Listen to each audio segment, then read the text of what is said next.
ईश्वरं सुरगुरु माया मनुष्यं हरिं वन्देऽहं करुणाकरं रघुवरं गोपालचूडामणिम् अतुलितबलधामं हेमशैलावदेहं कृशानु ज्ञानिनामग्रगण्यं सकलगुणनिधानं वनराणामधीशं रघुपति प्रिय भक्तं वातजातं वर्णानामर्थ संघानाम रसानाम छंदसामपि मंगलानाम च कर्तारौ वंदे वाणी विनायको जनकसुता जगजननी जानकी अतिशय प्रिय करुणा निधान की ताके जुगपद कमल मणावो जासु कृपा निर्मल मति पावो कैलाश शिखर स्थम च पार्वती पति मूतमं यथोक्त रूपिण च शंभु निर्गुण गुण रूपिणं पंचवक्त्रं दशभुजं त्रिनेत्रं वृषभध्वजं कर्पूर गौरम दिव्यांगं चंद्रमौलिकपर्दने व्याघचर्मोत्तरीयं च गजचर्मा अंबरं शुभं वासुक्यादि परित्रांगं पिनाकायुधान्वितं सिद्धियोऽष्टौ च जसाग्रे नित्यन्ति निरन्तरं भक्तवत्सलमानन्दं शिव नमाम्यहम् गंगातरंगरमणीया जटाकलापं गौरी निरंतर विभूषित वाम भागं नारायण प्रियमणं मदापहारं वाराणसी पुरपति भज विश्वनाथम। भक्ति भक्त भगवंत गुरु चतुर्नाम बपुए इनके पद वंदन किए नासय विघ्न अनेक।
स्मरणीय सर्वाध्यक्षाध्यक्ष और राम कथा के अस्थायी अध्यक्ष श्री हनुमान जी महाराज, जिनके सानिध्य हम लोगों को प्राप्त हुआ है और जग कार्य में संलग्न आचार्य श्रोत्रिय व विप्र मंडली तथा जग कार्य में लगे हुए जगकर्ता ग्रामवासी, यह धन नगर है जहां ऐसा आयोजन हुआ।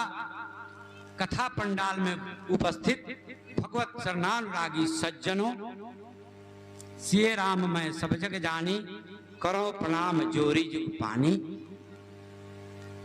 शो कुल धन उमा सुनु, जगत पूज्य सुपुनीत, श्री रघुवीर पारायण जेहि नर उपज विनीत। वह कुल धन है जिस कुल में कोई वैष्णव जन्म लेता है। वह नगर धन है जिस नगर में वह रहता है। वह जनपद धन है जिस जनपद में वह रहता है। वह राज देश धन है जहां वैष्णव का जन्म होता है। ऐसे वैष्णव को देखकर शिव जी नंदी से उतरकर उस स्थान को प्रणाम करते हैं जहां 10,000 वर्ष पहले कोई वैष्णव हुआ था, और फिर उस स्थान को प्रणाम करते हैं जहां 10,000 बाद कोई वैष्णव का जन्म होने वाला है। इतना महत्व शिव जी देते हैं उस वैष्णव भक्त का। तो यह वैष्णव भक्त जो भगवान में तलीन है, ऐसा आयोजन हुआ। यह नगर, इसमें जग कार्य में लगे हुए जगकर्ता और महंत श्री जितेंद्र भारती जी धन्य हैं। हम लोग भी धन्य हैं कि बाबा महेंद्र नाथ की नगरी में आज राम कथा सुनने का मौका मिला, क्योंकि जहाँ राम भगति तह सुरसरी धारा। तो जहाँ राम की भक्ति होती है वहाँ त्रिवेणी बहता है, और त्रिवेणी की इस मंदाकिनी में, राम कथा रूपी मंदाकिनी में आप लोग गोता लगा रहे हैं। एक साधु देखे कि एक कमर, काला कमर आ रहा है, कहे कि पकड़ लेते ना तो बड़ी आराम होता जाड़ा के दिन में। लेकिन वो कमर दहा रहा था गंगा जी में। साधु को समझ में आया कि यह कमर है, लेकिन वह कमर था नहीं। जब पकड़े उसको तो अब उनके हाथ में नहीं आ रहा है, ये उनके हाथ में जा रहे हैं। लोग देख रहे हैं किनारे से कि भाई बाबा तो अब गंगा जी में दह जाएंगे। क्या बात है बाबा? अरे छोड़ दीजिए, कमर को छोड़ दीजिए। कहा कि भाई अब कमर को हम नहीं पकड़े हैं, अब तो कमर हमको पकड़ लिया है। तो कहा कि ये कैसा कमर है जो आपको पकड़ लिया? तो कहा कि जब हम पकड़े तो पता चला कि यह कैसा कमर है, क्योंकि जो गंगा जी में दह कर आ रहा था रंग काला था, लेकिन वह कमर नहीं था, वह भालू था। साधु बाबा धोखा से भालू को पकड़ लिए थे। और जब धोखा से भालू को पकड़ लिए तब भालू इनको खींचते जा रहा है। अब इनको पता लगा कि हमने तो कमर समझा था, ये भालू हमको पकड़ लिया। लोग कहता है कि बाबा आप छोड़ दीजिए, कहते हैं कि हम तो अब छोड़ दिए, ये नहीं छोड़ रहा है। यही दुर्दशा जीव की है। जीव को माया ऐसा जकड़ लिया है कि अभी छोड़ना चाहते हैं, लेकिन अब वो नहीं छोड़ रहा है, अब वो नहीं छोड़ रहा है। दो मित्र थे, साथ साथ जन्मे थे, साथ साथ रहते थे। दोनों सुवर्णा सजुजा सखाया, श्वेतास्त्रो उपनिषद अध्याय 4 के 6 नंबर श्लोक। दोनों एक ही वर्ण के कुलीन हैं, लेकिन एक मित्र राजा हो गया और एक मित्र बंधन में पड़ गया। अब जो बंधन में मित्र पड़ा है वो चाहता है कि कोई मेरा बंधन काट देता, लेकिन अब कौन मिले जो इनका बंधन काटे। तो इनको याद आया कि एक हमारा मित्र था जो आज राजा है। राजा है इस नाते समर्थ है कि मुझको बंधन से छुड़ा देगा। लेकिन अब राजा के पास ये खबर जाए कैसे कि आपका मित्र बंधन में पड़ा है। तो किसी से इन्होंने अपना हाल कहलवाया, जैसे समझिए कि वो इस राज्य का मुख्यमंत्री हो इनका मित्र। तो कहलवाए कि भाई मैं बंधन में पड़ा हूं, मुझको छुड़ा दीजिए, आप मेरे मित्र हैं। मित्र मुस्कुराता हुआ एक जवाब देता है कि बंधन से मैं छुड़ा तो दूंगा, लेकिन आप आकर मुझसे कह दीजिए। अब वो जो हाल खबर लेकर गया था वो आकर बताया कि आपका मित्र आपको छुड़ाने का वादा करता है, लेकिन शर्त रखता है कि आकर कह दे। तो कहा कि भाई पहले बंधन से छूटे फिर जाकर कहे। वो कहता है कि पहले आकर कह दे तब बंधन से छुड़ा दूंगा। यही हाल जीव का पड़ा हुआ है। भगवान कहते हैं कि हे जीव तुम शरणागत हो जाओ, तुम मेरे शरण में आ जाओ। जैसे ही शरण में आओगे तेरा सब कर्म धर्म पाप पुण्य हम समझेंगे, तुमको धाम दे देंगे। जत गत्वा न निवर्तन्ते तद धामम परम ममम। गीता अध्याय 15 के 5 नंबर श्लोक। जहां जाने के बाद जीव लौटता नहीं है। कहते कि मैं धाम दे दूंगा, लेकिन आकर कह दो। आज जीव ऐसा जकरा है कि हाथ में हथकड़ी, पांव में बेरी, गले में तौक, ऊपर से 4-4 पहरेदार लगा दिए गए हैं। स्त्री पुत्र का जो मोह है वही हाथ का हथकड़ी है, और घर गृह का जो बंधन है वही पांव का बेरी है। काम क्रोध लोभ मोह यही उसके 4 पहरेदार हैं। धन आदि को का मोह तौक है जो गले में फंसा है। अब इतना बंधन तोड़िएगा तब भगवान के शरण में जाइएगा। जननी जनक बंधु सुतदारा, तन धन भवन सुहृद परिवारा। सबके ममता ताग बटोरी, मम पद मन ही बांध बर डोरी। सुंदरकांड में भगवान अपने मुंह से कहते हैं कि 10 को छोड़ना होगा तो जननी जनक बंधु सुत दारा, तन धन भवन सुहृद परिवारा। सबके ममता ताग बटोरी, मम पद मन ही बांध बर डोरी। मेरे चरणों में डाल दीजिए, मैं सब हो जाऊंगा। जीव इतना अज्ञानी है, रोज कहता है त्वमेव माता च पिता त्वमेव, त्वमेव बंधु च सखा त्वमेव, त्वमेव विद्या द्रविणं त्वमेव, त्वमेव सर्वं मम देव देव। कहता है लेकिन इसका अर्थ समझता ही नहीं।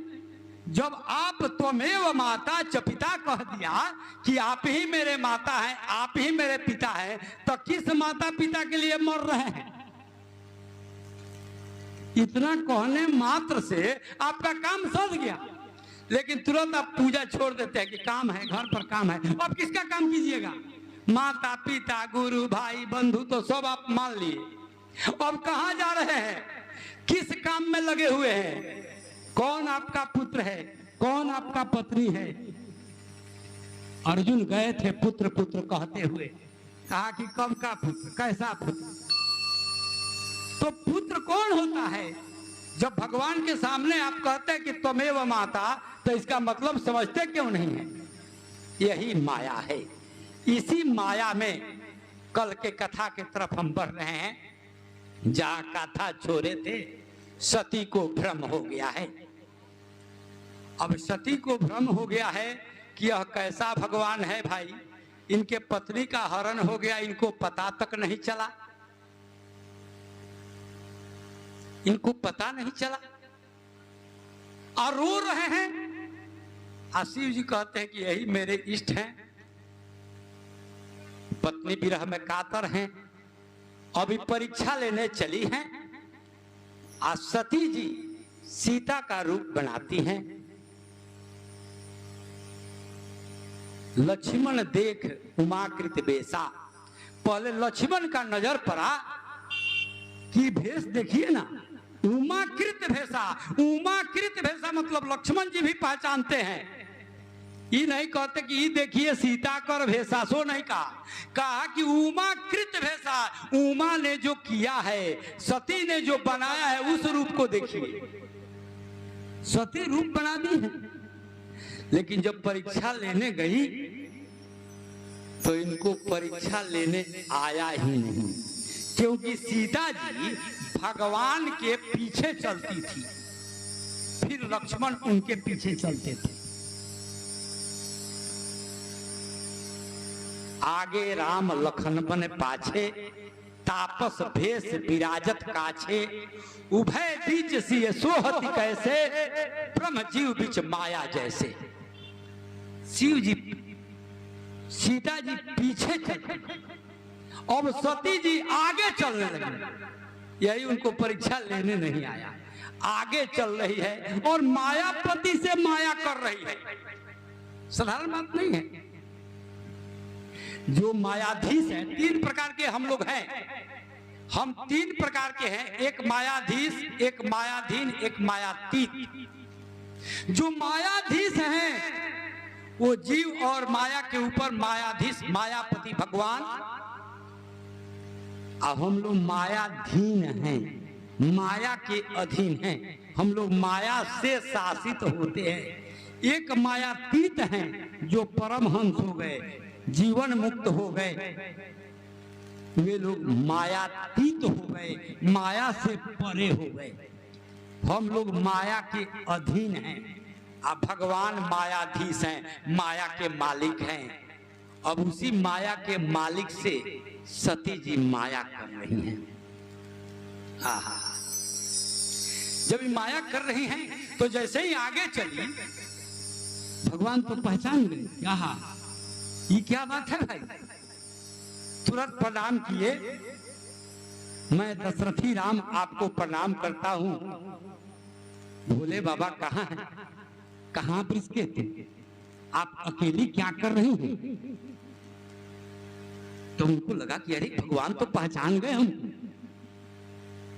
शिव जी जो कहे थे सचमुच यही भगवान हैं। इनको गलानी हुआ, लेकिन अब भगवान कहे कि जो परीक्षा लेने आया है, इसके परीक्षा में मुझको भी पास करना चाहिए। तो एक लीला रचे कि सती जिधर देखती है उधर राम लक्ष्मण सीता दिखाई देने लगे। जिधर देखे उधर राम लक्ष्मण सीता। अगणित ब्रह्मा विष्णु महेश को देखे, सब जगह चतुर्भुज चतुर्मुख ब्रह्मा नहीं, अष्टमुख ब्रह्मा, 12 मुख ब्रह्मा, 16 मुख ब्रह्मा देख रही है, भिन्न भिन्न देवता देवी देख रही है, चराचर जगत देख रही है, लेकिन राम सीता वही देख रही हैं, उसमें कोई बदलाव नहीं है।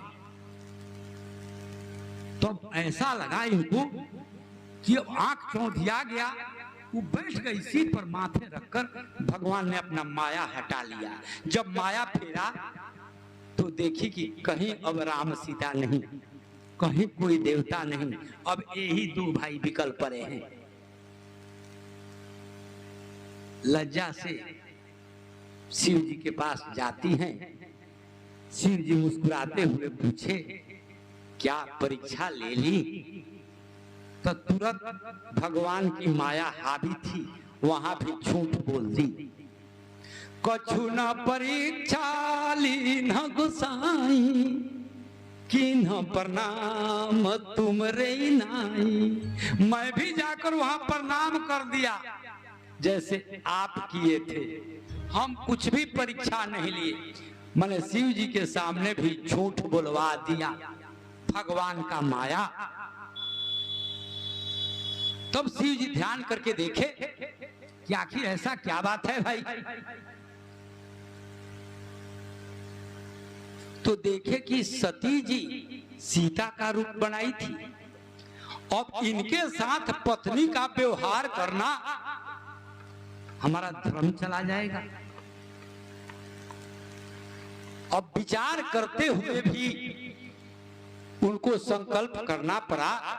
शिव संकल्प किन मन माही, सती एह तन भेंट मोहि नाही। अब इस तन से आपको पति रूप में मुझसे मुलाकात नहीं होगी। जैसे ही ऐसा प्रण किए, आकाश से जय जयकार होने लगा कि शिव सम को रघुपति व्रतधारी, बिनु अग तजी सती यस नारी। बिना दोष का सती ऐसे नारी का परित्याग कर दिया। शिव सम को रघुपति व्रतधारी, माने अब इतना बड़ा भगवान का सेवक कौन होगा। वैष्णवाणाम यथा शंभु, भागवत लिखता है कि वैष्णव में जैसे शंभु हैं 12 वैष्णव, 12 वैष्णव का नाम आता है, उसमें शिव जी का सबसे पहले नाम है। अब शिव जी जब संकल्प किए, सती पूछना चाहती हैं कि कौन सा प्रण आप किए हैं। कुछ नहीं बोलते, सीधे कैलाश जाते हैं। सती समझ गई कि मैंने जो किया उसका फल मिल गया। शिव जी हमको त्याग दिए, अब पति प्रत्याग के दुख से जलना पड़ेगा। शंकर सहज स्वरूप सम्हारा, लगी समाधि अखंड अपारा। अब शिव जी समाधि में बैठ गए और लंबा समाधि चल दिया। अब भगवान के चिंतन में 87,000 वर्ष तक रहे। अब सती का जो दशा हुआ, बिना पति का और वही पति परित्याग का दुख से जल रही है और भगवान से प्रार्थना करती है कि अब यह तन छोड़ देना ही पड़ेगा, क्योंकि यह तन सती ही भेंट मोहि नाही। उसने इस तन को ही दूषित बता दिया। मुझे तो शिव चाहिए, लेकिन उनको यह तन नहीं चाहिए, तो तन बदलना ही पड़ेगा। 87,000 वर्ष के बाद राम नाम सुमिरन लागे, तब जाने वो सती जगतपति जागे। तब राम नाम का सुमिरन करते हुए सती जगती हैं, शिव जी जगते हैं। सती जाती हैं, जानती हैं कि महादेव जग गए। उसी समय आकाश मार्ग से विमान जा रहा था। सती पूछी यह कैसा विमान है। शिव जी सुंदर कथा कह रहे हैं कि तुम्हारे पिता के घर पर यज्ञ हो रहा है। एक बार ब्रह्म सभा में मुझसे अपमान हो गए थे, उससे आज तक दुख मानते हैं। उसी अपमान के बदले मेरे यहाँ कोई खबर नहीं आया है। सब देवता लोग वहीं जा रहे हैं जहां यज्ञ हो रहा है तुम्हारे पिता के घर पर। अब सती कही कि हम भी जाएंगे, क्योंकि जाना अच्छा बात है। मित्र के यहाँ, पिता के यहाँ, गुरु के यहाँ, भगवान के यहाँ बिना बुलाए जाना चाहिए। लेकिन उसमें लेकिन यह है कि वहां जाने पर कोई बैर मानता हो, विरोध मानता हो, तब नहीं जाना चाहिए। तो आपका पिता विरोध मानता है मुझसे, इसलिए वहां नहीं जाना चाहिए। तो लेकिन अब ये हठ ठान दी कि हमको जाना ही चाहिए।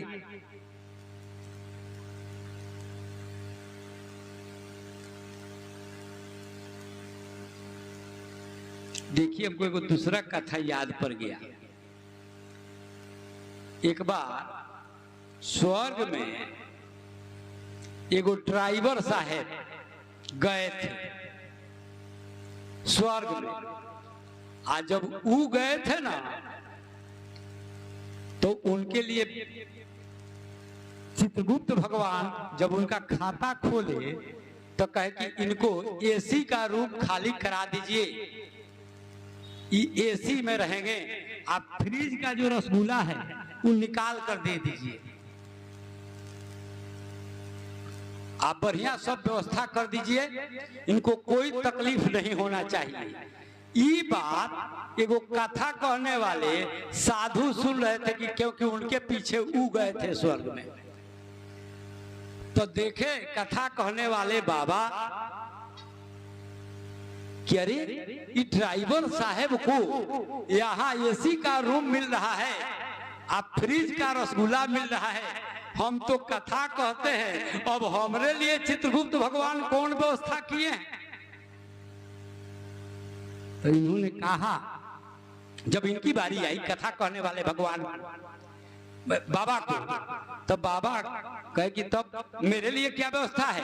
तो कहा कि बाबा के लिए वो जो झोपड़ी है उसको साफ करा दिया जाए और उसमें चट बिछवा दिया जाए और मटका का जल रख दिया जाए।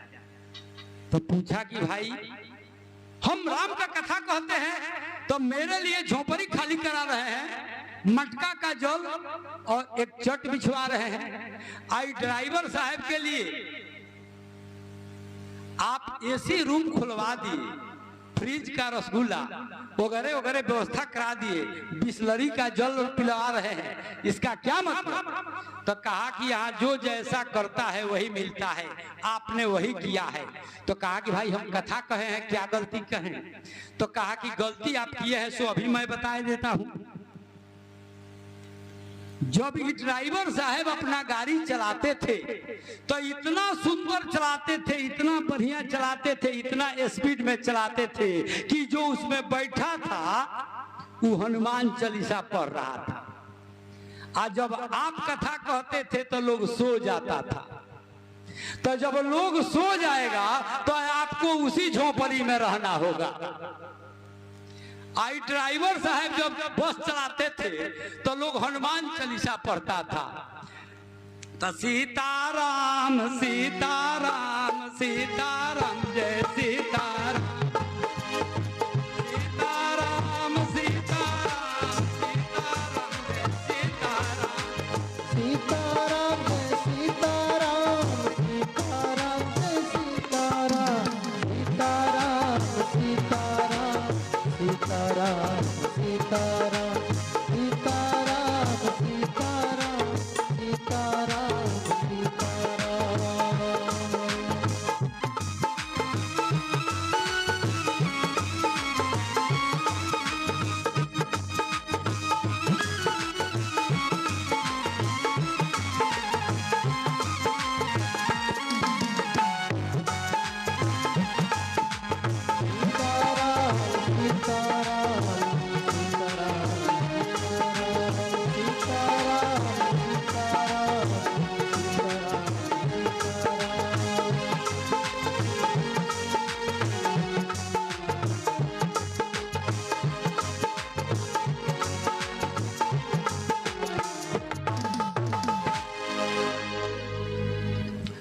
आनंद कंद भगवान की जय, वीर बजरंग बली की जय हो, महेंद्रनाथ बाबा की जय हो, नमः पार्वती पते हर महादेव। तो सती चली हैं अब अपने मायके, कुछ मुख गण के साथ शिव जी भेज दिए। वहां गई तो सती को सब लोग देख रहे हैं लेकिन कोई बात नहीं कर रहा है। सादर भल ही मिली एक माता, भगन मिली बहुत मुस्काता।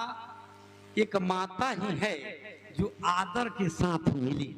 अब बहनें जो है वो व्यंग कर रही है। सती जी 60 बहन थी, 60 बहन। तब 60 बहन तो सब लोग आए थे। आई पूछ रहे कि बसहा वाली की पत्नी आई है, आऊ बूढ़ा बैल वाला दिखाई नहीं दे रहा है, आ देखिए अकेले चली आई है। तो सादर भल ही मिली एक माता, भगनी मिली बहुत मुस्काता।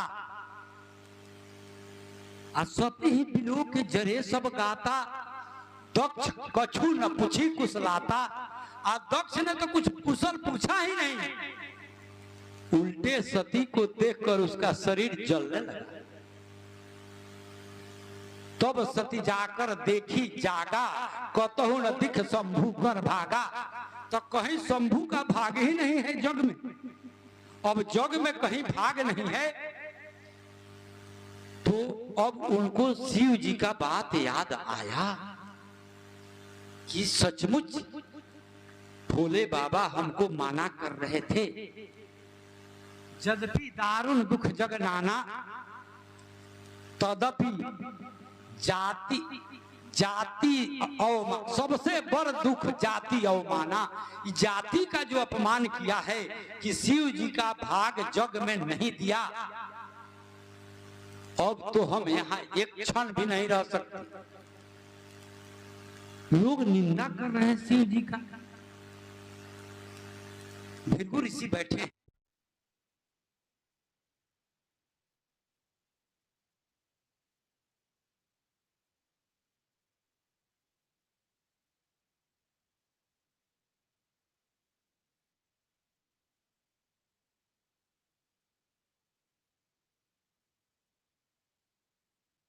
के फूल पर पड़ता है उतना बिष्टा पर भी पड़ता है।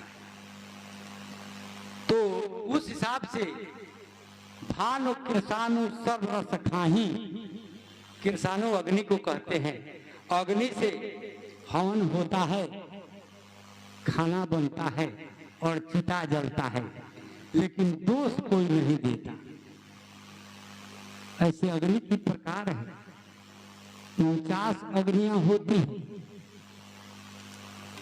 और खाना बनाने वाला अग्नि दूसरा होता है और हवन करने वाला अग्नि दूसरा होता है, और जो चिता जलाता है वो अग्नि दूसरा होता है, जिसका नाम क्रमशः वैश्वनार अग्नि, जातवेता अग्नि, अक्रव्याद अग्नि होता है। क्रव्याद अग्नि से चिता जलता है। तो कहा कि विष्णु भगवान शेष के सैया पर भी सोते हैं, तो लोग उनको निंदा नहीं करते। इसलिए अगर शिव से इनका विवाह हो जाए तो सब लोग इनके अवगुण को भी गुण ही मानेगा। तो ये कैसे होगा भाई? शिव जी तो तपस्या में लगे हैं। अब तो जो तप करे कुमारी तुम्हारी, भावी में सकहे त्रिपुरारी। अगर आपकी बिटिया तप करे तो यह भाग्य की जो रेखा है, जिसमें ऐसा प्रारब्ध बना है कि जोगी जटिल अकाम मना नगन अमंगल भेष, अस स्वामी यही कह मिलही परी हस रेख, यह बदल जाएगा। या नहीं बदलेगा तो वे शिव ही इसको प्राप्त होंगे जो तप करेगी। तो क्योंकि तप बल रचाई प्रपंच विधाता, तप बल रचाई प्रपंच विधाता,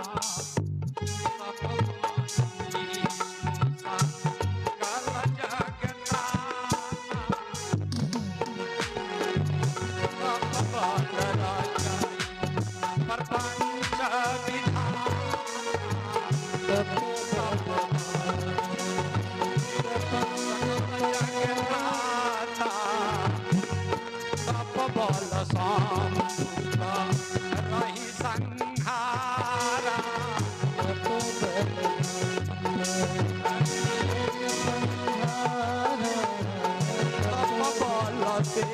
सदा रही माही भारा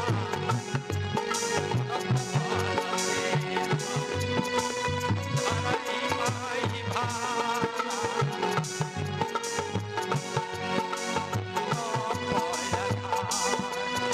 सब सृष्टि भवानी तप के ही आधार पर इस संपूर्ण सृष्टि टिका हुआ है। सबको तप करना चाहिए। जो तप किया सो पाया। अपने पुत्री पार्वती से कहिए कि वे तप करे। ऐसा हिमांचल राजा को नारद जी उपदेश दिए। लेकिन मैना रानी पूछती है कि नारद क्या कर रहे हैं। नारद जो कह रहे हैं अगर यह बात सत्य है तो कंत उमा मम प्राण प्यारी जो घर बर कुल होई अनुपा करिय विवाह सुता अनुरूपा। अगर घर बल कुल अनूप मिल जाए तब विवाह कीजिएगा, न तो कन्या बरु रहे कुंवारी कंत उमा मम प्राण प्यारी। आहा, क्या माताओं का स्नेह है पुत्रियों के प्रति। दुर्दीन तो आज आ गया है, किसी किसी का श्रद्धा ही नहीं पूछता। कैसा दामाद खोजेंगे, कैसा घर भर होगा, किस कुल में जाएगी मेरी पुत्री, कौन मेरा समधी होगा, यह श्रद्धा आज नहीं पूछ रहा है। ऐसा दुर्दीन इस घोर कलयुग में आ रहा है। कंत उमा मम प्राण प्यारी, हर माताएं ऐसे ही कहती होगी कि मेरी बेटी प्राण से भी प्रिय है। लेकिन बेटियां आज उस मौका को नहीं दे रही है कि आपका जमाता आपके दरवाजे तक आ जाए। वह पिता आज शर्म से सिर झुका दे रहा है, कह नहीं पा रहा है कि वह लड़की मेरी थी। बहुतों का श्रद्धा नहीं पूछ रहा है। क्या घोर कलयुग नाच रहा है। माता का वत्सल बोल रहा है कि कंत उमा मम प्राण प्यारी, और बच्चियां आज माता पिता के श्रद्धा को कुचल दे रही है। क्या दुर्दीन आ गया है भाई। क्या वासना का भूत चढ़ा है। कितना श्रद्धा सजाई थी। जो घर वर कुल होई अनुपा तो करी विवाह सुता अनुरूपा। हर माता पिता आज ऐसा श्रद्धा सजा रहा है। लेकिन क्या हो गया, समाज कहां जा रहा है। वो मजनू कहां से आ जा रहे हैं। इन बच्चियों का भ्रम कैसे माथा भ्रमित हो जाता है। जो 20 साल तक पालन पोषण की, क्या नहीं दिया, उसके छाती पर तुम लात रख देती हो। कहां चली जाती हो, अपने दुर्दीन बुलाती हो। स्त्री का कोई जगह नहीं है, एक पति ही आधार होता है। अगर कलेक्टर से विवाह हो गया तो कलेक्टरानी कहलाएगी। आचार्य से ब्याह हुआ तो आचार्यानी, मास्टर से हुआ तो मास्टरानी। अरे भिखारी से ब्याह हो गया तो भिखारी कहोगी। चोर से हुआ तो चोर की पत्नी कही जाओगी। तुम्हारा अपना कुछ भाग नहीं होता है। पति के भाग से तुम गिर जाती हो और पति के घर पर ही लाश भी पहुंचाया जाता है। अपना कोई भाग नहीं। जब तक जुआ हो तो पति पिता तेरा मालिक है। जब तक बाल्यकाल 20 वर्षों की अवस्था तक, किशोरावस्था तक तुम्हारा पिता मालिक है। जब विवाह हो गया तो पति मालिक है। जब बूढ़ी हो गई तो बेटा मालिक है। तेरा कोई आसरा दूसरा नहीं। एक पति ही सब कुछ होता है। पति की ही भाग स्त्रियां भोगती है, अपना कोई भाग होता ही नहीं। उन्हीं के भाग से वैसा पति मिल जाता है।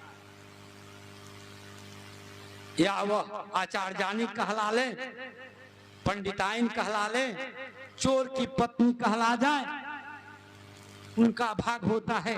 आज की बच्चियां दुर्भाग्य से किसी मजनू का बीवी बन जाती है। बड़ी दुख होता है इस समाज को देखकर। कंत उमा मम प्राण प्यार, उमा मुझे बहुत प्रिय है। घर बर कुल अनुपा खोजिएगा, नहीं तो लोग कहेगा कि पर्वत जड़ होता है, पर्वत मूर्ख होता है, बड़ी उपहास होगा।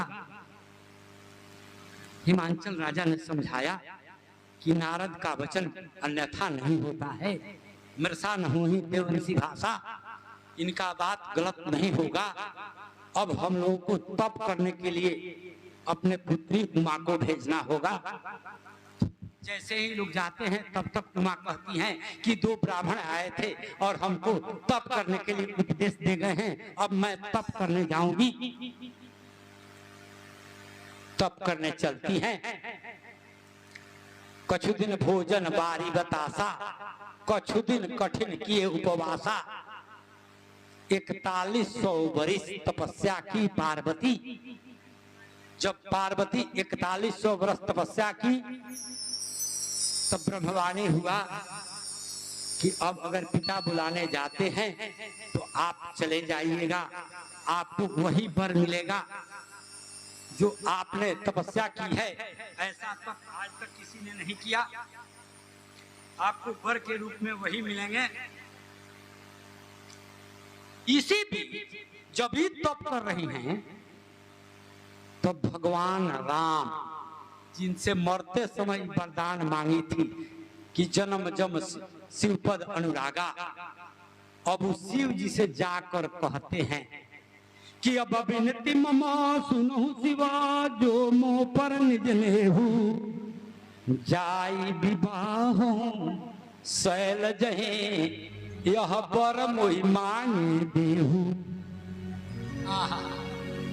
एक ही दोहा में 3 नाता फरिया रहे हैं भगवान राम।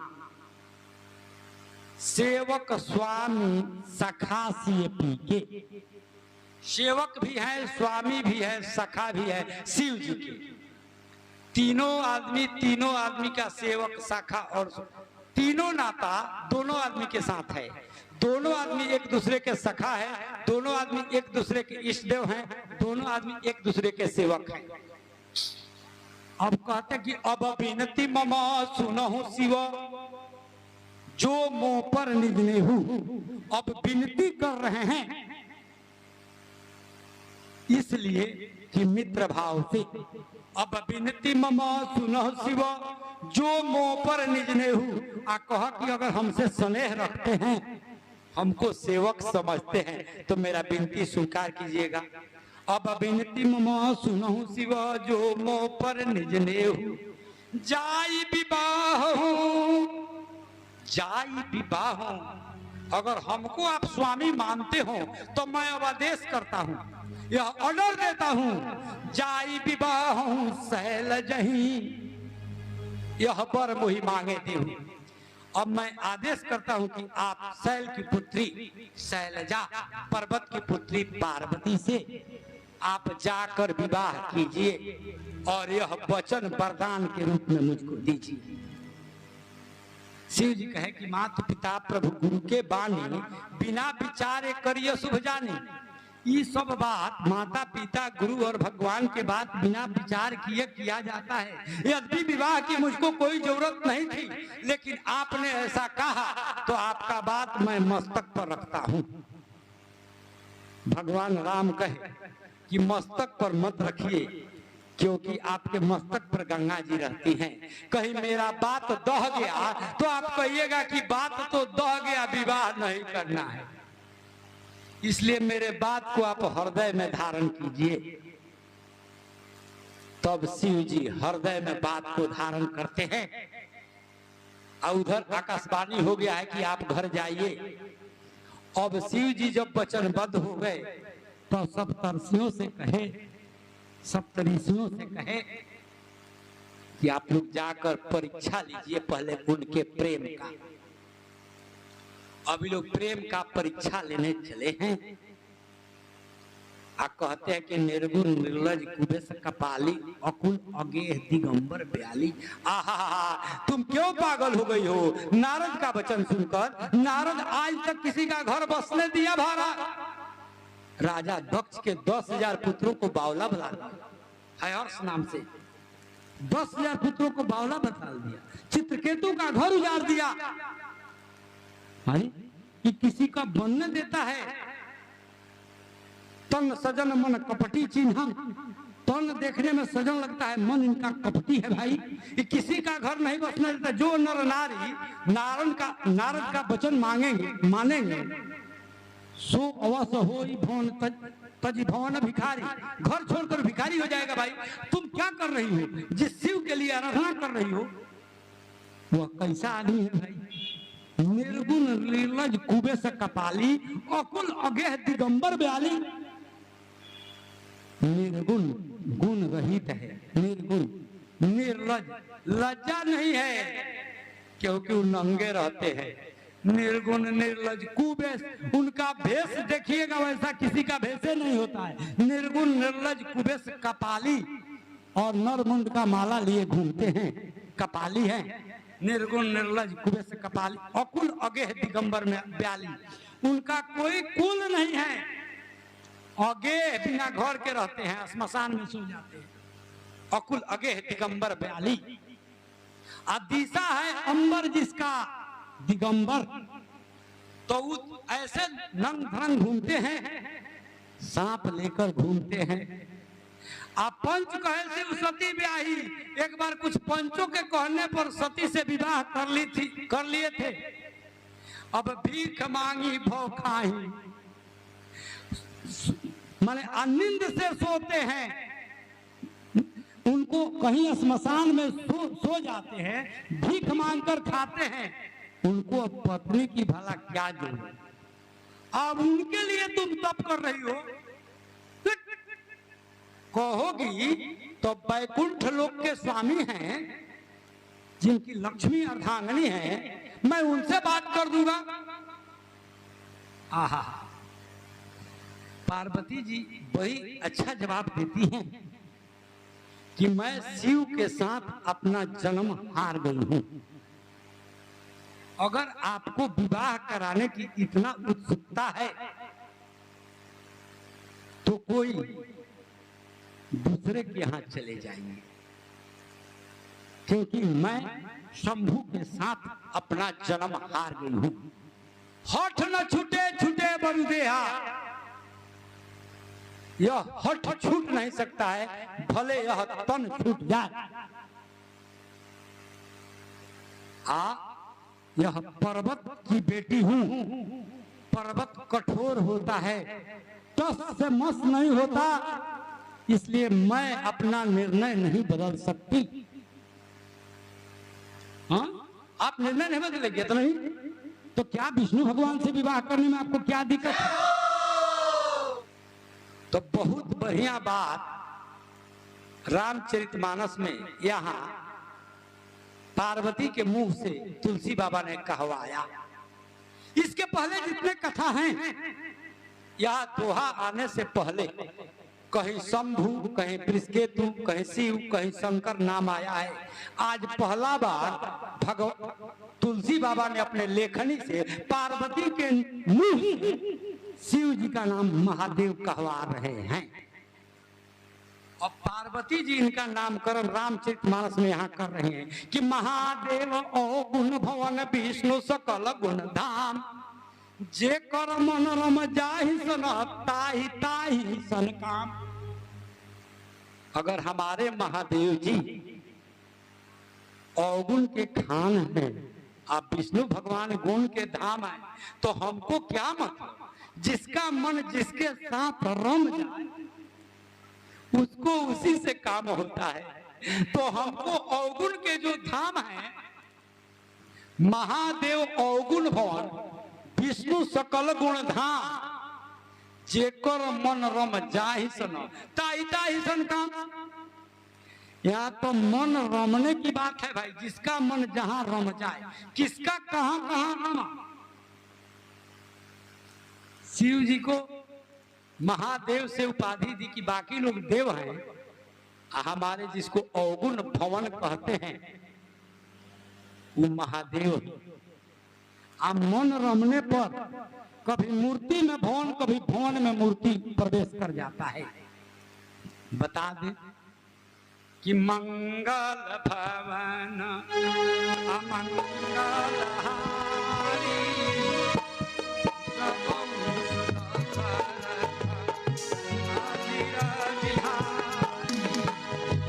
मंगल भवन मंगलहारी,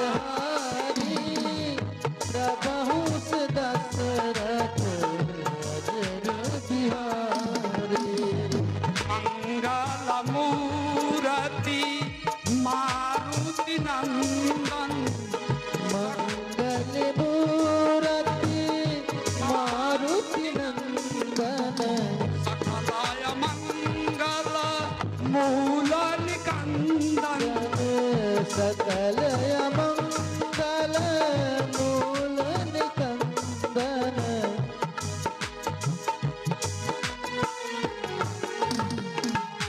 भगवान राम मंगल भवन है और हनुमान जी मंगल मूर्ति है। तो पहले भवन बनता है तो उसमें मूर्ति को पधरा दिया जाता है, लेकिन यहाँ उल्टा हुआ है। मंगल मूर्ति मारुति में मंगल भवन भगवान बसते हैं। मूर्ति में भवन बसता है भाई। मंगल मूर्ति हनुमान में मंगल भवन भगवान बसते हैं। तो कहीं मूर्ति में भवन बसता है, बसना चाहिए भवन में मूर्ति। तो कहा कि ऐसे ही जिसका मन जिसमें रम जाता है उसको उसी से काम होता है। अब सप्तर्षि लोग परीक्षा लेकर गए, बाबा से कहे कि हमने जगदम्बिका को प्रणाम करके आया, क्योंकि उनका प्रेम अडिग है, डिगती नहीं है, वो आपसे प्यार करती हैं, आपसे विवाह करिए कल्याण। तो बाबा, कथा शिव पुराण में आती है कि बाबा भी चले परीक्षा लेने के लिए, कहे कि मैं भी परीक्षा लूंगा। इधर पार्वती कहती है कि आकाशवाणी हुआ, लेकिन विवाह होने का कोई योग बनता नहीं है।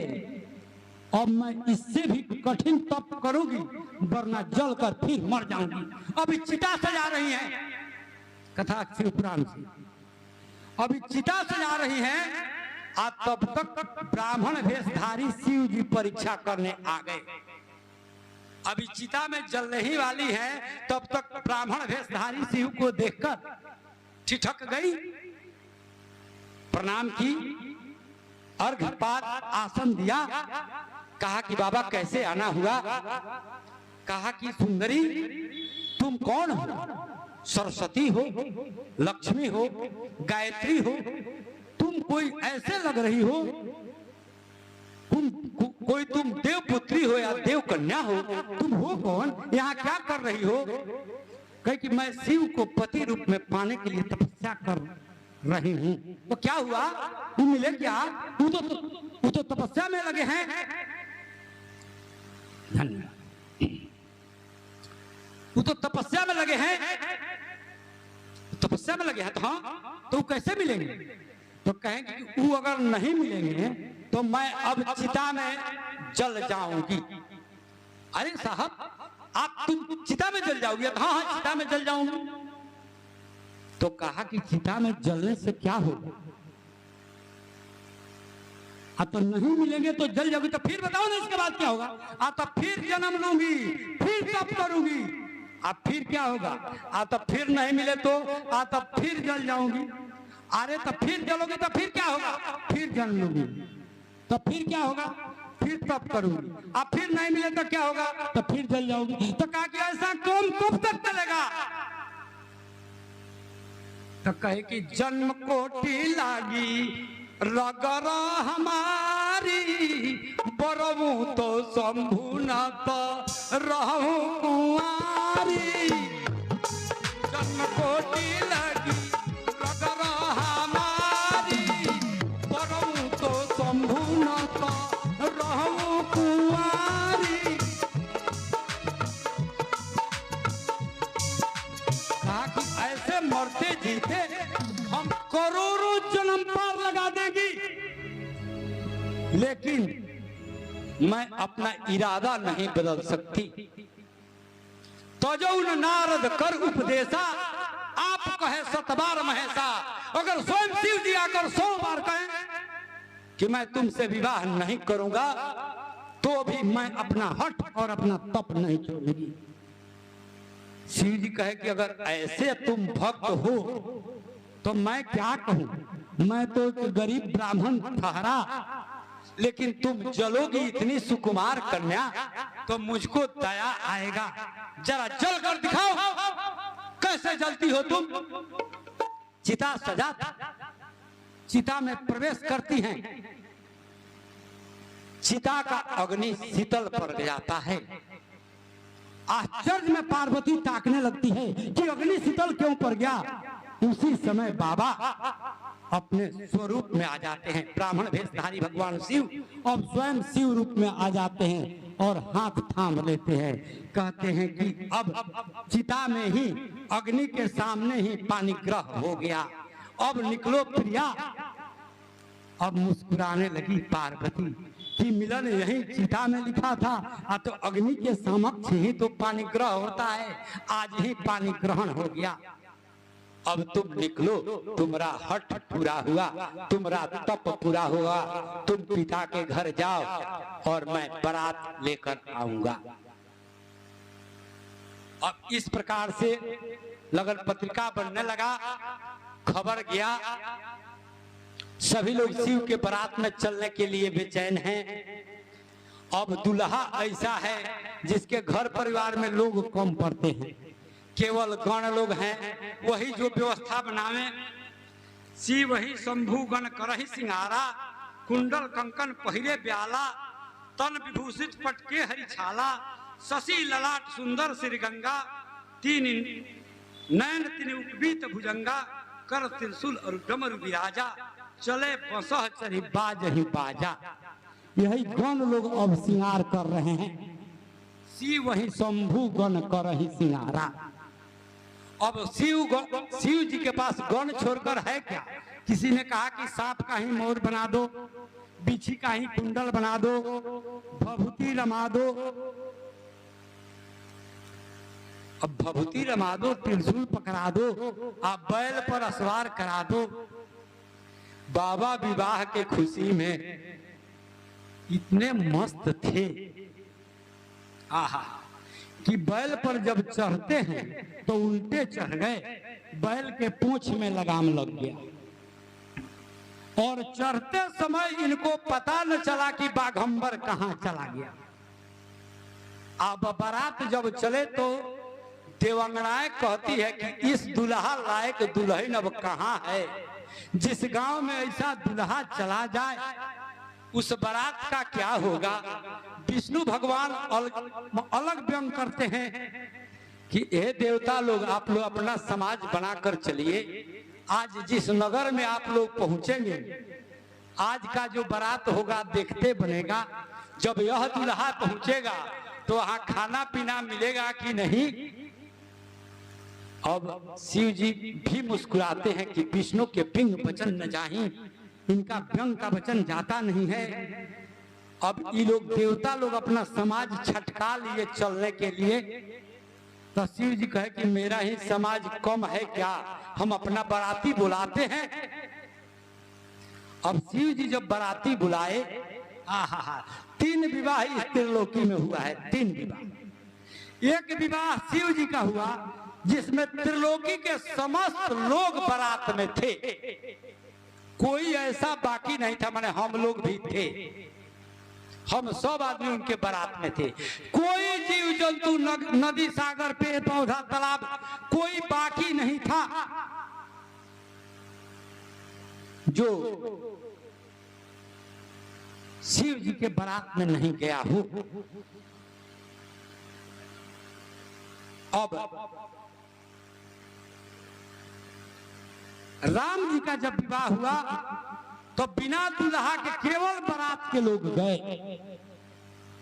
और कृष्ण भगवान का जब विवाह हुआ तो सब बाराती अपने घर रहे थे, केवल दुल्हा अकेले गया था। यद्यपि कृष्ण भगवान 16,108 विवाह किए, लेकिन अकेले दुल्हा होकर गए। और राम जी के बारात में दुल्हा वहीं लव मैरिज करके बैठा था, केवल बारात गया। और शिव जी के बारात में सब लोगों का श्रद्धा पूरा हो गया, भूत प्रेत पिशाच सभी लोग पहुंचे।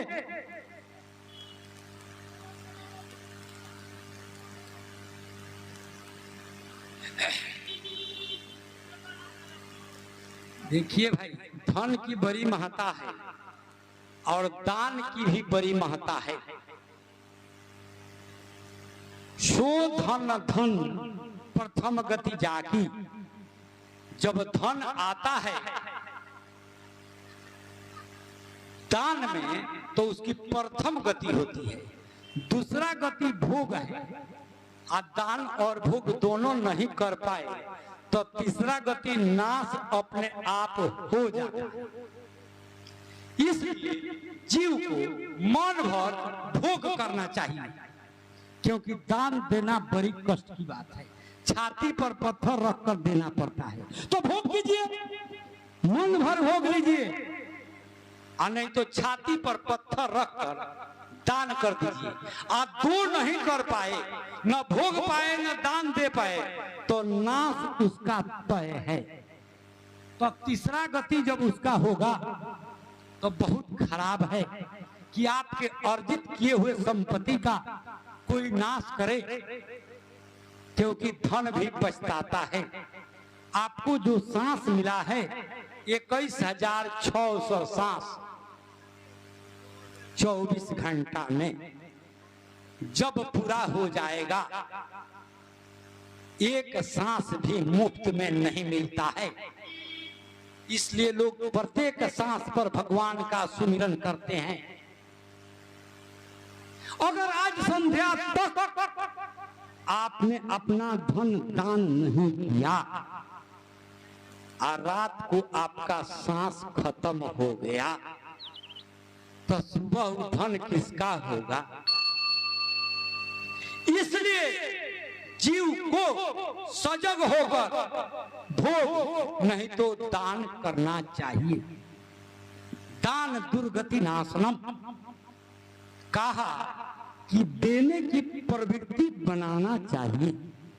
कुछ लोगों को प्रवृत्ति बनता ही नहीं। एक संत बोल रहे थे कि अगर आपको देने का मन नहीं करता है तो कोई भिखारी, कोई साधु, कोई ब्राह्मण दिखाई दे दे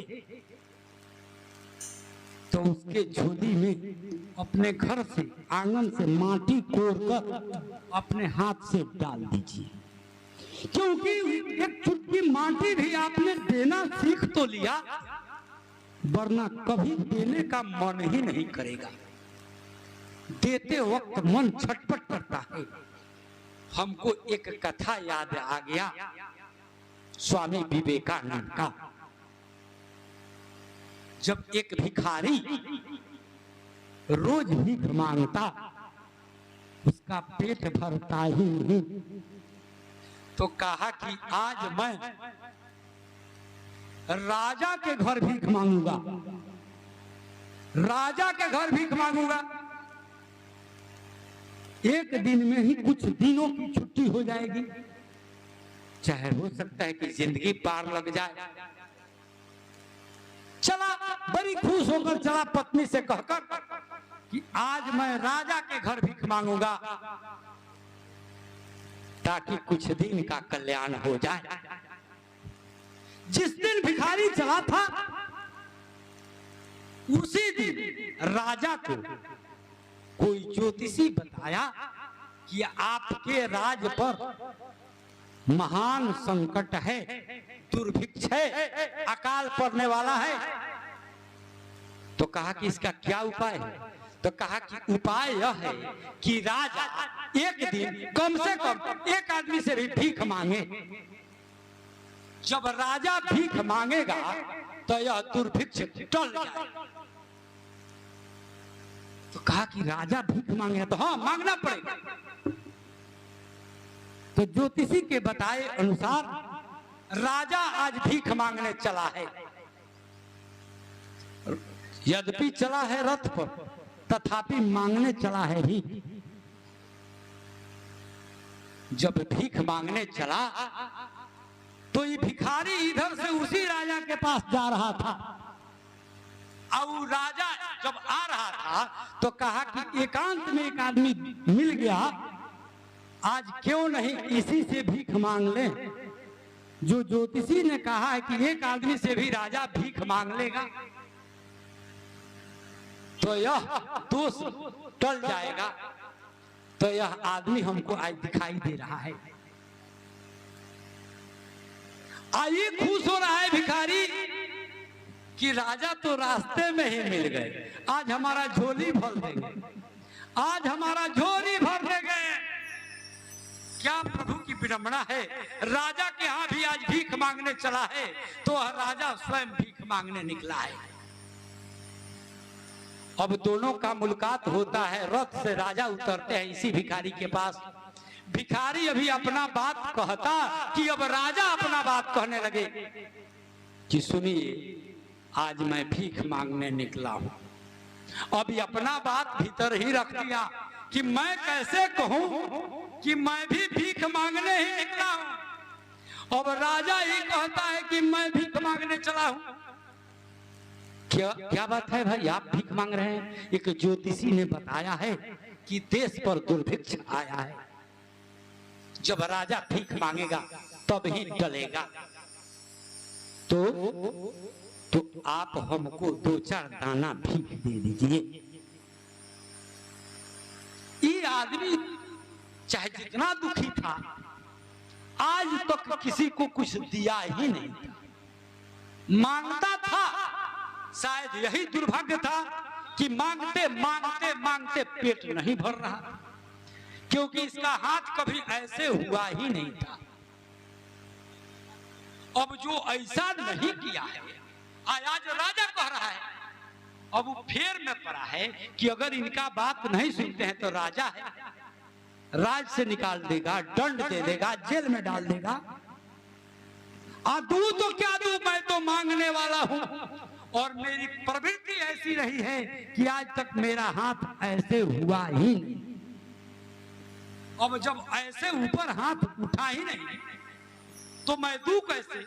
तो अपने झोली में हाथ डालता, लेकिन डाल कर फिर निकाल लेता,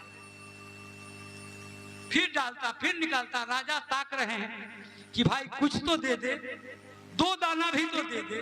डालता 2-4 दाना लेकर चला,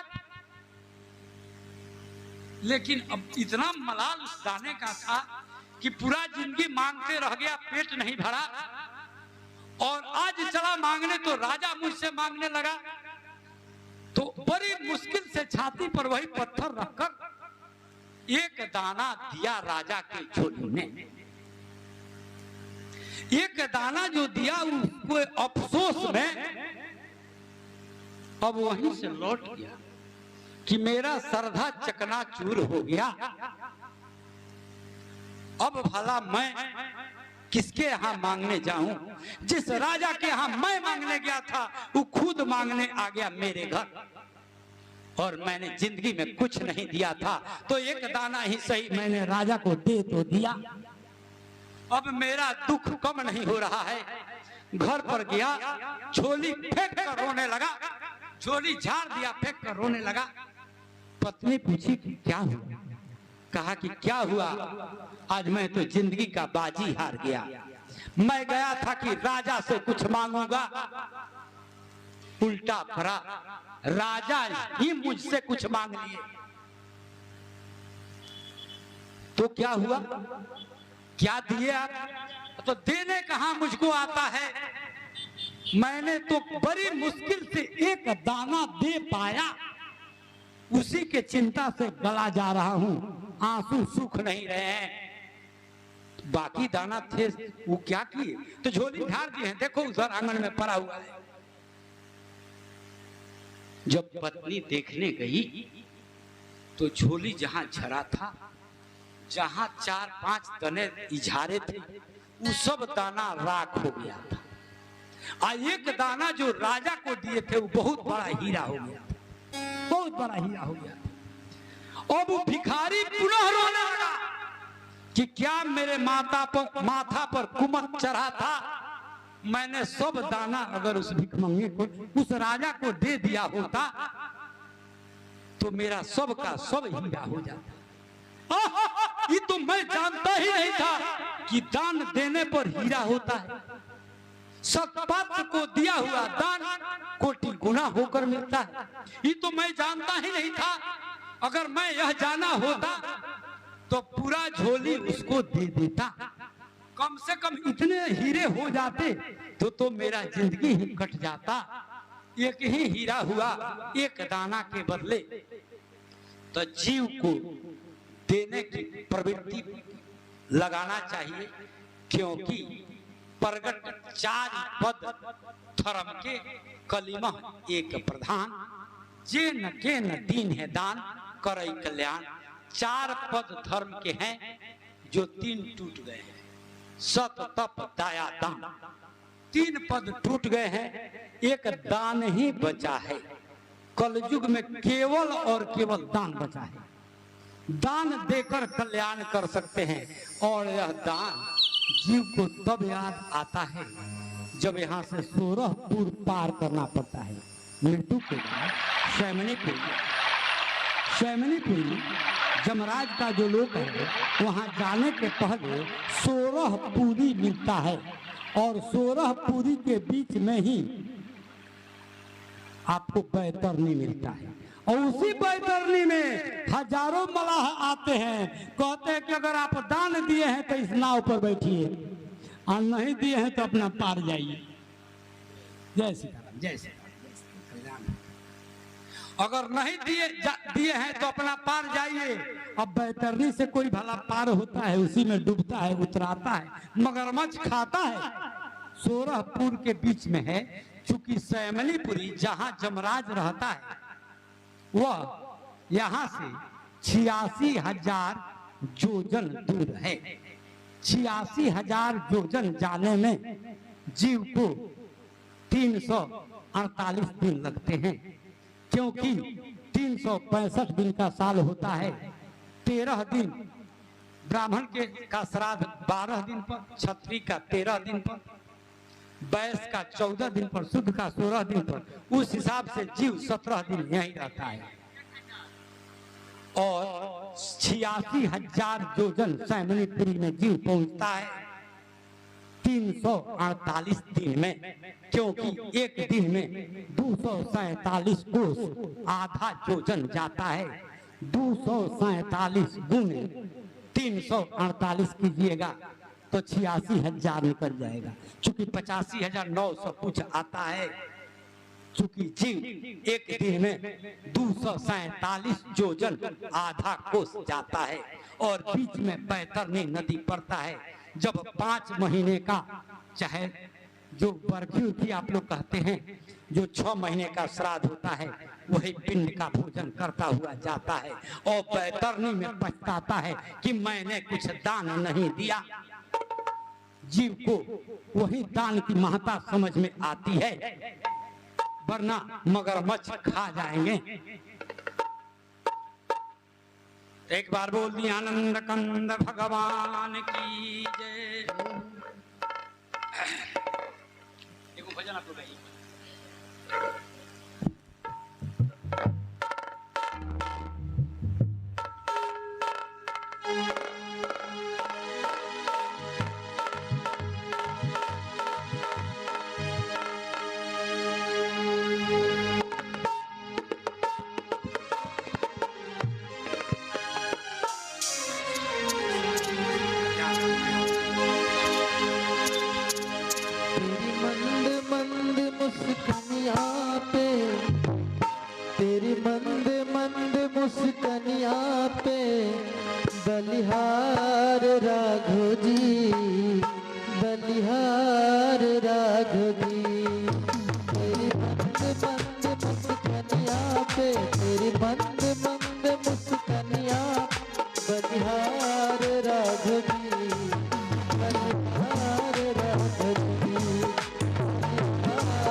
बलिहार राघवी बलिहार राघवी बलिहार राघवी बलिहार राघवी तेरी मंद मंद मुस्कनिया तेरी मंद मंद मुस्कनिया पे बलिहार राघवी बलिहार राघवी बलिहार राघवी बलिहार राघवी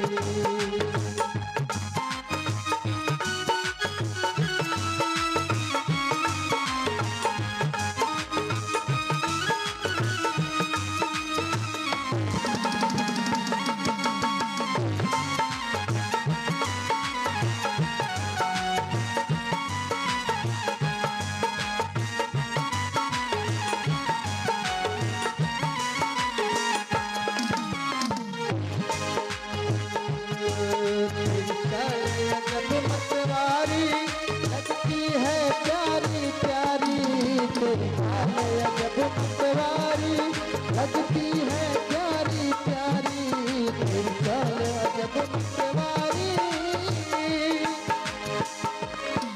तेरी चाल अजब मतवारी लगती है प्यारी प्यारी तेरी चाल अजब मतवारी लगती है प्यारी प्यारी तेरी मधुर मधुर पैजनिया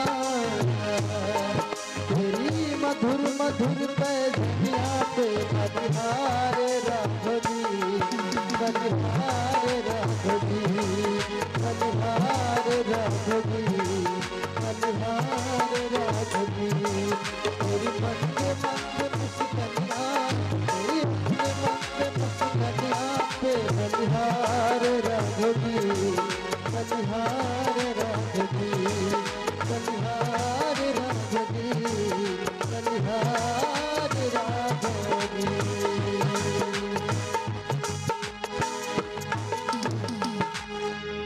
तो अब शिव जी दुल्हा बने हैं, अपने गणों को बुलाए हैं, त्रिलोकी के सभी लोग व्रतिया बन गए हैं।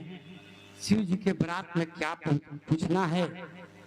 हिमांचल राजा के तरफ से माने बेटिया के तरफ से नदी पर्वत पहाड़ वन तीरथ सागर सब लोग पहुंचे हुए हैं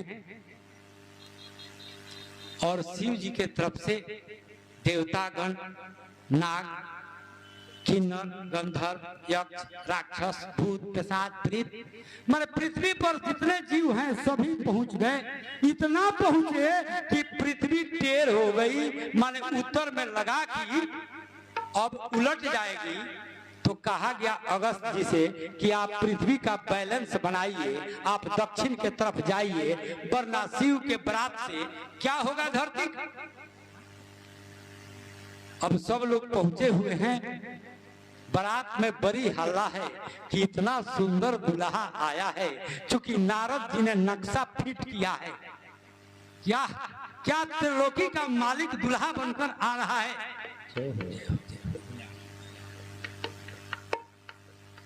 त्रिलोकी का मालिक दुल्हा बनकर आ रहा है। नारद जी मैना रानी को ऐसा सलाह दिए हैं कि आपका जमाता तीनों त्रिलोक से परे है, क्योंकि ज्ञान आनंदम ज्ञान रूपम ज्ञान बीजम सनातनम तपसाम फल दात्रम दात्रम सर्व संपदाम तपो रूपम तपो बीजम तपो धन धनम वरम वर्णम वरण विधई सिधई गणई वरण कारण भक्ति मुक्ति नाम नरकार नोतारणम। आहा, तपस्वियों को भी तपस्या का फल देता है, सबको संपत्ति देता है, सबको संपत्ति देता है। ऐसा आपका दुल्हा है, आपका जमाता आ रहा है, त्रिलोक का मालिक। आहा, मैना रानी बड़ी खुश हो रही है, क्योंकि दामाद का प्रशंसा सुनकर सब सासुएं फूले नहीं समाती। कुछ सासुएं तो सोना का हार लुटाना चाहती है, लेकिन हमारी सासू माँ आई नहीं।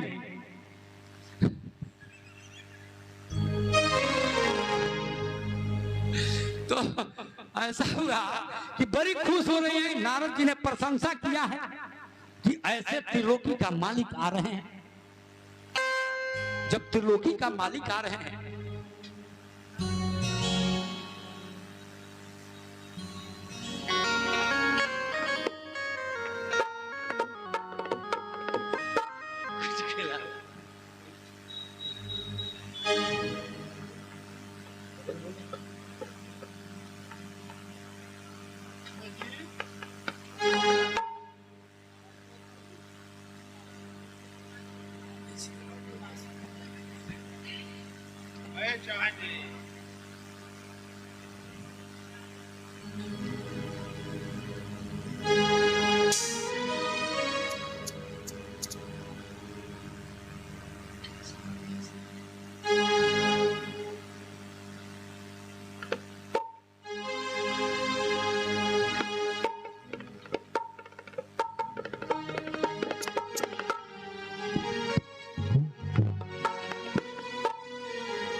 विनय पत्रिका में बाबा का कॉम्प्लेन तुलसी बाबा ने सजाया है अपने लेखनी से कि ब्रह्मा जी एक बार गए थे, आप पार्वती से वो शिकायत कर रहे थे शिव जी के संबंध में।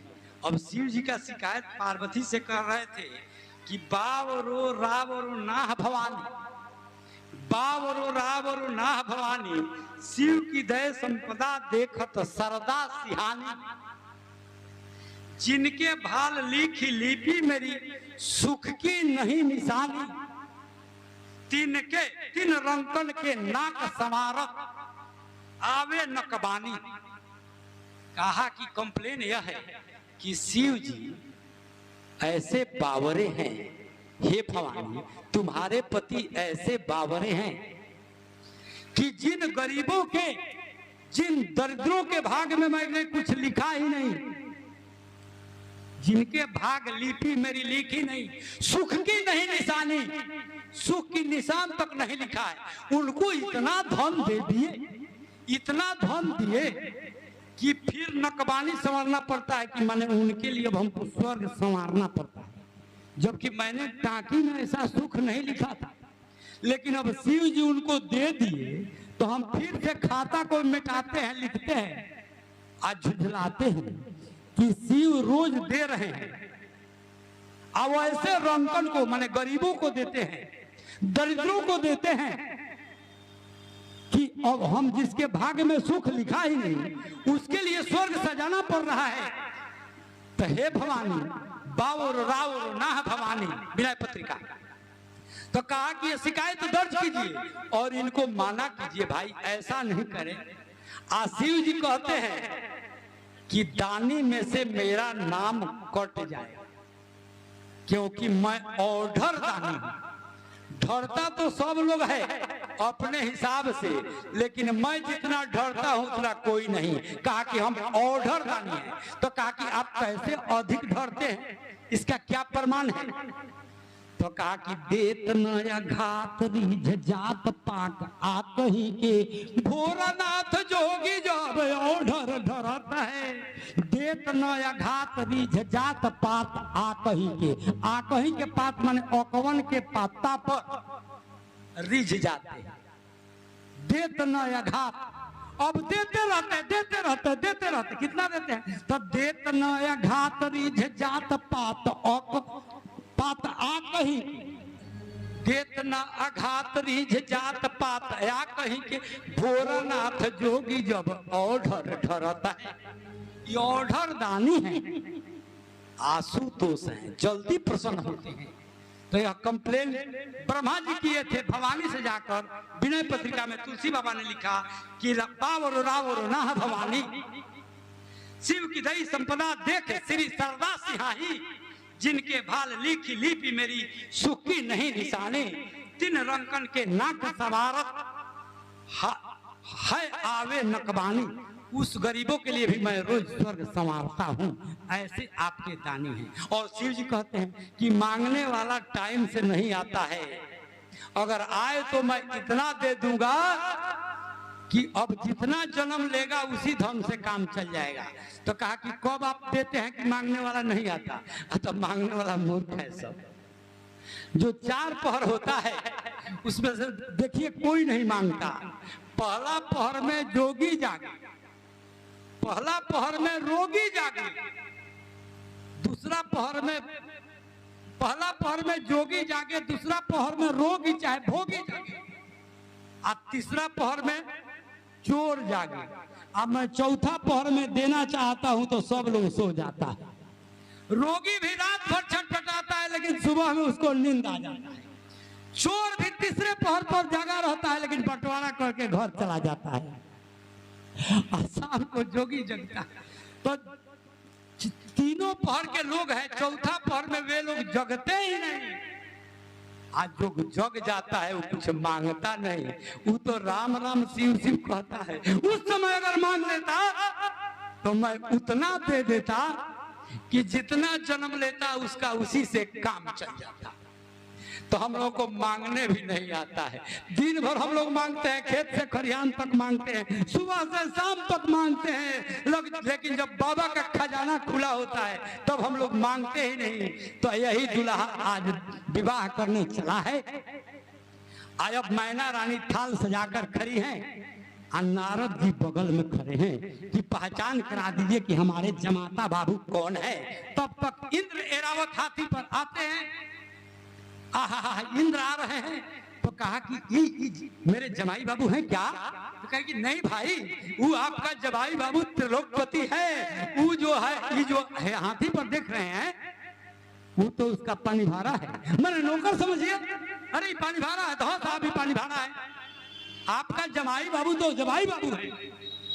तब तक ब्रह्मा जी आते हैं दाढ़ी वाले। तो कहा कि बूढ़ा कौन है? बूढ़ा बूढ़ा अरे बूढ़ा जी हैं, ऐसे ही पिता के पद पर रहते हैं, कोई है नहीं, घबराइए नहीं, वो आपका आता होगा। तब तक कुछ और देवता लोग आए। उसके बाद विष्णु भगवान आते हैं सुंदर मनोहर रूप वाले। कहा कि जरूर और तब यही हमारे जमाई बाबू होंगे। तो कहा कि यही जमाई बाबू होंगे। कहा कि जमाई बाबू के दोस्त हैं, मित्र हैं। अब अनुमान कर लीजिए जब मित्र ऐसा है तो जमाई बाबू ऐसे ही हो सकते हैं। घबराइए नहीं। तब तक जमाई बाबू चले हैं, पीछे से उल्टा बैल के पूंछ में लगाम लगाकर बाबा बिना बागछाला के चढ़े हैं, जिसकी हल्ला बच्चों ने किया। पहले गांव में भगदड़ मचाया कि भाई जो जिंदा रहेगा सो यह बारात देखेगा। तो क्यों भाई, यह तो बारात नहीं आया है, कि कोई जमराज उमराज का सेना आया है। क्यों? तो कहा कि ऐसा वीडियो तुलसी बाबा ने बनाया है। वीडियो तुम देखे हो? तो हम देखे हैं। क्या वीडियो में है? तो को मुखहीन विपुल मुख काहू, बिनु कर पद को बहुपद बाहू, विपुल नयन को नयन बीना, को रिष्ट पुष्ट को अति तनखीना। देखो जितने लोग आए हैं, को मुखहीन विपुल मुख काहू, किसी को एक भी मुंह नहीं है। को मुखहीन विपुल मुख काहू, किसी को हजारों मुख है। को मुखहीन विपुल मुख काहू, बिनु कर पद को बहुपद बाहू, किसी किसी को तो हाथ पैर कुछ भी नहीं है। बिनु कर पद को बहुपद बाहू, किसी को बहुत हाथ है, बहुत बाह है। विपुल नयन को नयन बीना, किसी किसी को बहुत आंख है, किसी को एक भी आंख नहीं है। को रिष्ट पुष्ट को अति तनखीना, को बहुत मोटा ताजा है, किसी के शरीर में जाने नहीं है। तो कहा कि ऐसा आया है। तो यही वीडियो देखे होते, यही वीडियो नहीं देखे हैं। बसहा पर असवार बौराह दुल्हा को भी देखे हैं। लड़का सब अपने घर में बयान कर रहा है कि बसहा पर असवार बौराह दुल्हा। भाई अगर बौराह नहीं होता तो वैसा दुल्हा हमने नहीं, किसी ने नहीं देखा होगा। तो क्या वीडियो में देखा? तो वीडियो जैसा कि तुलसी बाबा ने बनाया है कि तन छार ब्याल भूषण नगन जटिल भयंकरा। तन में छार है, माने भभूत लगाए हुए हैं। तन छार ब्याल, पूरे चारों तरफ सांप लपटे हुए हैं। तन छार ब्याल कपाल भूषण, यही इनके गहने हैं। नगन जटिल भयंकरा। और वीडियो वाला इतना दूर तक कैमरा को फोकस किया कि दुल्हा नंगा है, ये भी बात पता चल गया क्योंकि तुलसी बाबा का वीडियो कह रहा है कि तन छार ब्याल कपाल भूषण नगन जटिल भयंकरा। ऐसा दुल्हा आया है। सोचिए यही फोटो जब मैना रानी के सामने प्रस्तुत हुआ जमाई बाबू का, तब तक नारद कहीं इधर से उधर हो गए। क्योंकि अब क्रोध की अग्नि में जब मैना रानी अब देखे कि ऐसा हमारे जमाई बाबू हैं, कहा कि नारद का मैं क्या बिगाड़ा, अरे ये मेरे बनते हुए घर को उजाड़ दिया, ऐसा दुल्हा खोज दिया, ऐसे कन्या के साथ इतना तप कराया, इसका मैं क्या बिगाड़ी थी जो मेरे घर को ऐसा बर्बाद कर दिया, इतना तप कराया। ऐसे बावरे दुल्हा के लिए बुलाओ, मैं अभी उनके दाढ़ी का शेविंग कर देता हूँ। अब नारद बाबा को हिम्मतें नहीं पड़ रहा है कि अकेले जाए, क्योंकि लड़की की माँ जब क्रोध में आती है तो कुछ सुनती नहीं है। कंत उमा मम प्राण प्यारी, तो अब प्राण प्यारी उमा के लिए ऐसा पर आया है, क्या कहना। अब जब वो कहती है कि मैं कूद जाऊंगी, समुद्र में डूब जाऊंगी, अग्नि में जल जाऊंगी, लेकिन इसके साथ विवाह नहीं होगा, तब 7 गो ऋषि के साथ नारद जी हिम्मत करके आते हैं, कहते हैं कि सुनिए सुनिए, ये आपकी कन्या नहीं है, जिनको आप पुत्री कहती हैं पुत्री नहीं है, वो जगदम्बिका है, वो दुनिया की महतारी है, वो जगदम्बा है। पहले राजा दक्ष के यहाँ पुत्री रूप में प्राप्त हुई थी और पिता के द्वारा पति के अपमान होने पर जो अग्नि से जल गई। उस समय उनको एक भ्रम हुआ था राम को देखकर परीक्षा देने चली गई थी। शिव जी त्याग दिए थे, जग में जलकर भस्म हो गई। आज वही आपके वरदान स्वरूप अंबिका आपकी पुत्री हुई है और शिव की अर्धांगिनी है। सदा शिव अर्धांग निवासिनी हमेशा साथ रहती है। केवल मर्यादा का पालन कीजिए कि आप उनके साथ कन्यादान कर दीजिए। तब उनको ज्ञान हुआ। शिव जी, पार्वती, मैना रानी, हिमांचल राजा, कुछ विप्र मंडली बैठा, कहा कि मंत्रोच्चार हो, गोत्रोच्चार हो। बताइए नारद जी, इनके पिता का क्या नाम है? दुल्हा के तरफ नारद जी देखे, कहे कि समझ जाइए, दाढ़ी वाले को ही मान लीजिए, परमा जी लिख लीजिए। कहा कि इनके दादा का नाम क्या है? तो कहा कि विष्णु जी मान लीजिए। तो कहे कि इनके ऊपर का पीढ़ी बताइए। तब शिव जी अब खड़ा हो गए, कहे कि क्या कह रहे हैं? न जन्म न मृत्यु नैव माता नैव पिता बंधु न मित्रो गुरु न शिष्यो चिदानंद रूप शिवोहम शिवोहम शिवोहम। मेरा चिदानंद रूप है, सबका बाप मैं ही लगता हूं। मेरा न कोई भाई है न कोई मित्र है। आप मुझे कन्यादान करें वरना मैं चलता हूं। तो ब्राह्मण देवता पूछे नारद जी से कि आखिर इनका कुल का गोत्र ही बता दीजिए। नारद जी बीना का तान छेड़ने लगे।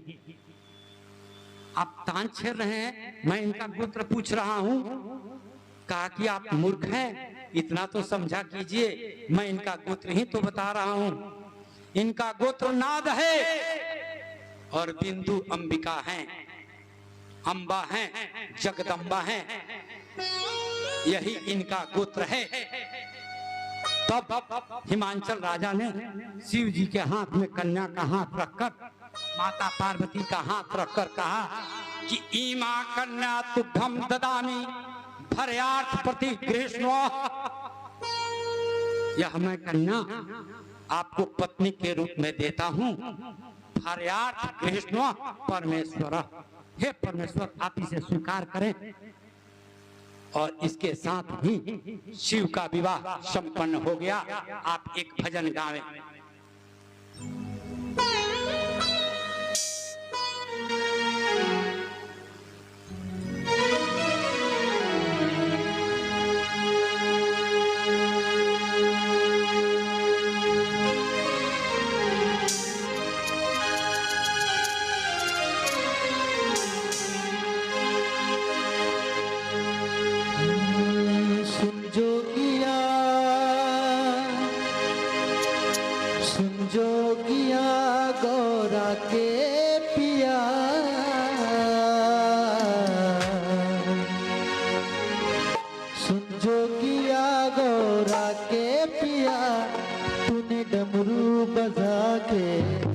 मेरा दिल ले लिया,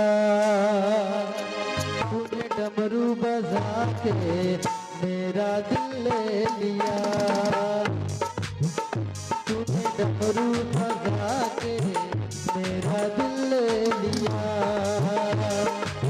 जो किया गौरा के पिया, तूने डमरू बजा के मेरा दिल ले लिया। तूने डमरू बजा के मेरा दिल ले लिया।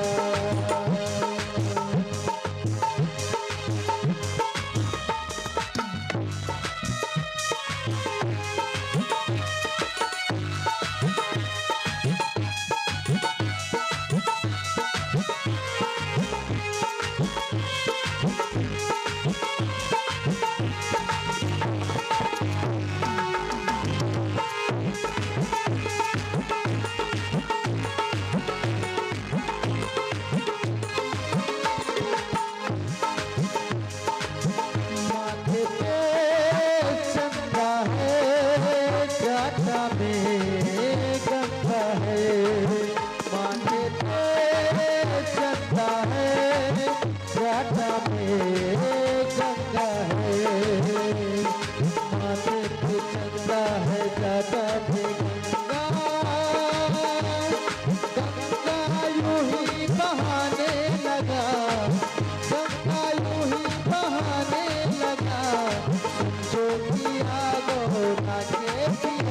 तूने डमरू बजा के मेरा दिल ले लिया।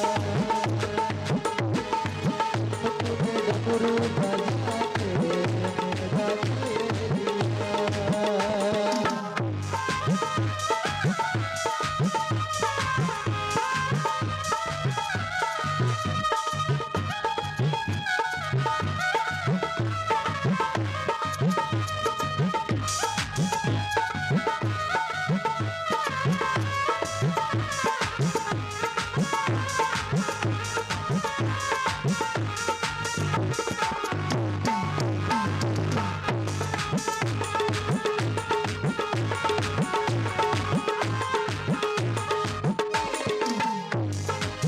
हाथों में त्रिशूल है, त्रिशूल में डमरू है।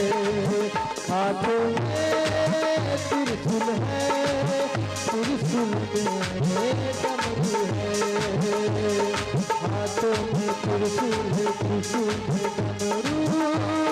डमरू यूं ही बजाने लगा, डमरू यूं ही बजाने लगा।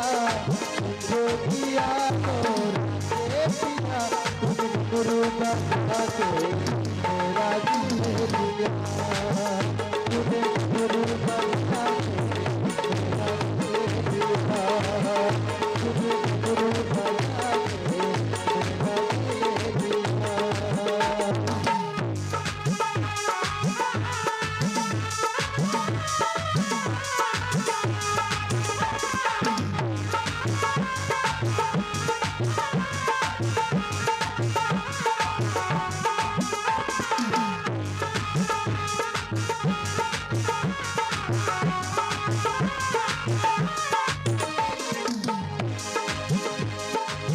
कांधे पे झोला है, झोले में गोला है। कांधे पे झोला है, झोले में गोला है। कांधे पे झोला है, झोले में गोला। गोला यूं ही खाने लगा, गोला यूं ही खाने लगा। जो किया गोरा के पिया, तूने डमरू बजा के